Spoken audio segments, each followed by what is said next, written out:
முதல் பாகமான லூசிஃபர்ல அரசியல்வாதியா இருக்கிற மோகன்லால் மாநில முதல்வரோட மறைவுக்கு அப்புறமா முதல்வரோட மகனான டொவினோ தாமஸை கேரளாவோட முதல்வராக்கிட்டு கேரளாவை விட்டு வெளியேறிடுவார்.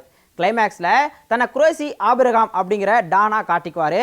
இப்போ எம்ரான் படத்தோட ஆரம்ப சீன்லேயே வட மாநிலத்தை சேர்ந்த சில இஸ்லாமியர்கள் மத கலவரத்தால் பாதிக்கப்பட்டு ஒரு இந்து மாளிகையில் தஞ்சம் அடைகிறாங்க. ஆனால் அங்கேயும் அவங்களால பாதுகாப்பாக இருக்க முடியல. அங்கே மிகப்பெரிய ஒரு கொடூரம் நடக்குது. அந்த சம்பவத்தில் ஒரு இஸ்லாமிய சிறுவன் மட்டும் உயிர் தப்பிக்கிறான்.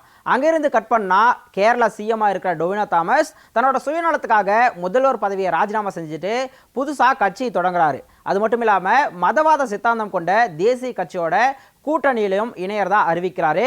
இது கேரளாவில் மிகப்பெரிய அதிர்வலையை ஏற்படுத்துது. இது எல்லாத்தையும் தடுத்து நிறுத்தி கேரளாவை காப்பாற்றணும் அப்படின்னா ஸ்டீபன் நெடும்பள்ளியான மோகன்லால் வரணும் அப்படிங்கிறதான் சூழல். ஆனால் ஸ்டீபனாக அறியப்பட்ட குரேஷி ஆபிரகாம் இப்போ எங்கே இருக்காரு, என்ன செஞ்சிட்டு இருக்காரு, திரும்பி கேரளாவுக்கு வந்து அரசியல் மாற்றத்தை ஏற்படுத்தினாரா அப்படிங்கிறதான் எம்ரான் படத்தோட கதை. முதல் பாகத்தில் பரபரப்பான த்ரில்லர் படத்தை கொடுத்த பிருத்திவிராஜ் இந்த முறை அதே அளவுக்கு ஒரு சூப்பரான படத்தை கொடுக்க முயற்சி பண்ணியிருக்காரு. அது மட்டும் இல்லாமல் கேரள சினிமாவோட தரத்தையும் உலக அளவில் கொண்டு போயிருக்காரு அப்படின்னு கண்டிப்பாக சொல்லி ஆகணும். ஒவ்வொரு சினிமே ஹாலிவுட் தரத்தில் இருக்குது அப்படிங்கிறத நம்ம ஒத்துக்கணும். டெக்னிக்கலாக இந்த படம் ஒரு பிரம்மாண்டமாக இருந்தாலும் கூட திரைக்கதையில் ஒரு பெரிய திருப்பு முனை எதுவுமே இல்லாதது கொஞ்சம் ஏமாற்றமாக இருந்தது. லூசிபர் படத்தை பார்க்காதவங்களுக்கும் கூட இந்த படம் ஈஸியாக புரியும். ஆனால் அந்த படத்தில் இருந்த பரபரப்பு, அழுத்தமான கதாபாத்திர வடிவமைப்புகள்லாம் இந்த பார்ட் 2ல் கொஞ்சம் குறைவாக இருக்குது அப்படிங்கிறத நம்ம ஒத்துக்கணும். அரசியல் வசனங்கள் தமிழுக்கு ஏற்ற மாதிரி நல்லாவே எழுதியிருக்காங்க. படத்தில் மோகன்லால் கிட்டத்தட்ட 1 மணி நேரத்துக்கு அப்புறம் தான் வராரு. அது வரைக்கும் கதாபாத்திரங்களோட அறிமுகத்திலேயே 1 மணி நேரம் ஓடிடுது. அதுலேயும் கேரள அரசியல் ஒரு பக்கம், சர்வதேச கடத்தல் கும்பல், அவங்கள பிடிக்க நினைக்கிற வெளிநாட்டு அதிகாரிகள்னு படம் கொஞ்சம் பாதை மாதிரி ஓடிட்டு இருக்கு. மோகன்லாலை சர்வதேச அளவில் மிகப்பெரிய புள்ளியாக காட்டுறதுக்காக இந்த காட்சிகள் தேவைப்பட்டாலும் கூட ரொம்ப நீளமாக இருக்குது, கொஞ்சம் சலிப்படைய வைக்குது. ஆனாலும் மோகன்லாலோட அறிமுக காட்சி, காட்டுக்குள்ளே நடக்கிற அந்த ஃபைட் சீன்ஸ் எல்லாமே அவரோட ரசிகர்களுக்கான தீனி. மோகன்லால் வழக்கம் போல தன்னோட சிறப்பான நடிப்பை வந்து வெளிப்படுத்தியிருக்காரு.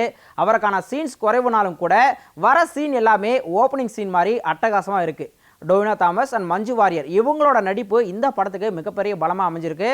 குறிப்பாக மஞ்சு வாரியர் முழு அரசியல்வாதியாகவே மாறியிருக்காங்கன்னு சொல்லலாம். பிருத்திவிராஜ், அபிமன்யு சிங், சுராஜ் வஞ்சிரமூடு, இன்னும் படத்தில் நடிச்சிருக்கிற வெளிநாட்டு நடிகர்கள் எல்லாருமே சூப்பரான நடிப்பை வந்து கொடுத்துருக்காங்க.